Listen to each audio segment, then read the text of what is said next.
Herkese merhabalar arkadaşlar. Bugün biz yine bir deniz günündeyiz.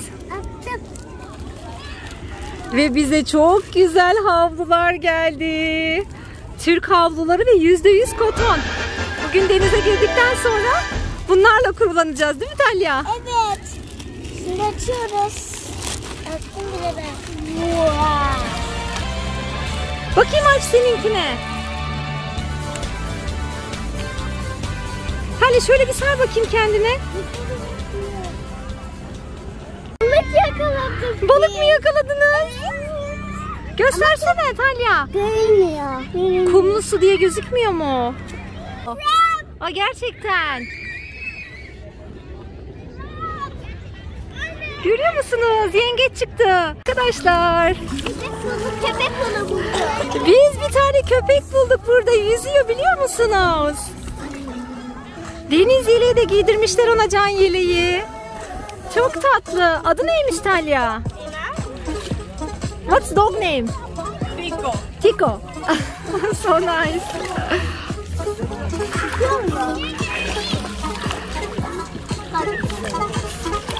Ay Tico.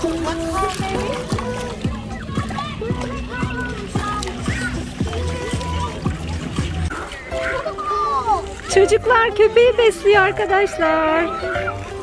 Çok tatlı. Oh my god.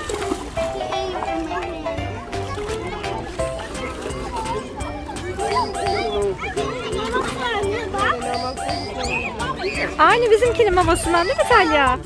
Fındığın maması gibi.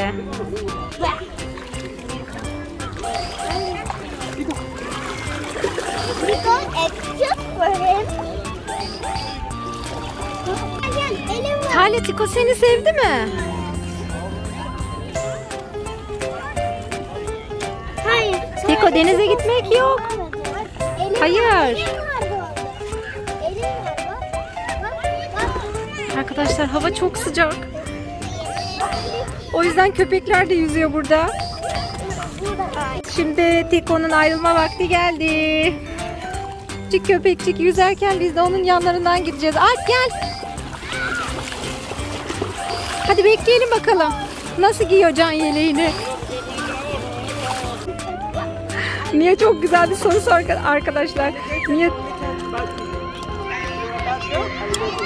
Duydun mu Mia? Mia denizde timsah var mı diye sordu arkadaşlar. Abi de diyor ki sadece kötüleri ısırırmış alligator. Duydun mu? Ha? Gerçekten mi? Evet, gerçekten bak o sarı şeye geçersen vardı. Evet, oradan sonrası tehlikeli, geçmeyin diyor. Tekneler geliyor oraya. Şimdi can yeleğini giydi köpek. Ve gidiyorlar şimdi. Bye bye. Bye bye. Anne biz de kalkıyoruz.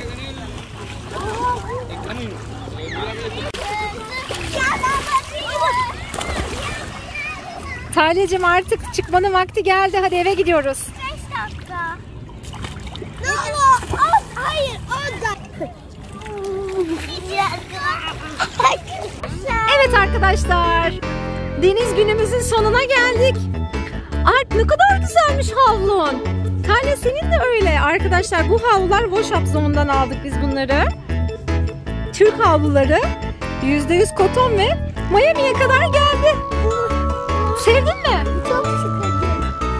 Çok yumuşacık mı? Yumuşacık mı demek istedin? Talya, sen de beğendin mi?